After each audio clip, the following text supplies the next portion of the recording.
What we don't know about is, was there any planning involved? Is this something, an act of rage that happened? Was he suffering from some kind of mental disorder that prevented him from really having the capacity to form intent? This is what I imagine, is of keen interest to the defense, because if it's clear that he committed the crime, the question then is, okay, could he get out on a not guilty by reason of insanity? And I think that that's where the focus of the defense is going to be, but also the investigators are going to be looking for evidence maybe to contradict an NGI plea. And Vince, this arrest is quick. Like, this is a fast arrest in all of this. So what does that tell you about some of the evidence that they may have found, or statements or things that they've learned?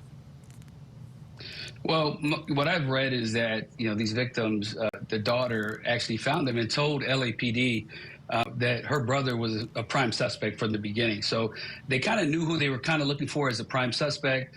And through, cell phone tracing and things like that, it wouldn't be that hard to track him down. And it's interesting, like, of course, they just took him into custody. They didn't really charge him right away.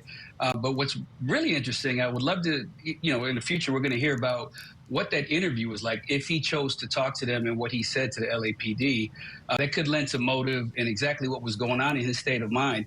Now, if they found him in an area that was, frequented with people that use drugs, one of the things that I would have done as a detective investigating this is get a warrant and test his blood. Even though it's hours later, it still is evidence that, could shed some light on his mental state. What are you most interested in and believe will reveal much more about what happened here in terms of things that happened during the course of the day? Well, Vinny, what I would like to see is messages that Nick sent to either his parents or family members before the incident, and then any messages that he sent afterwards.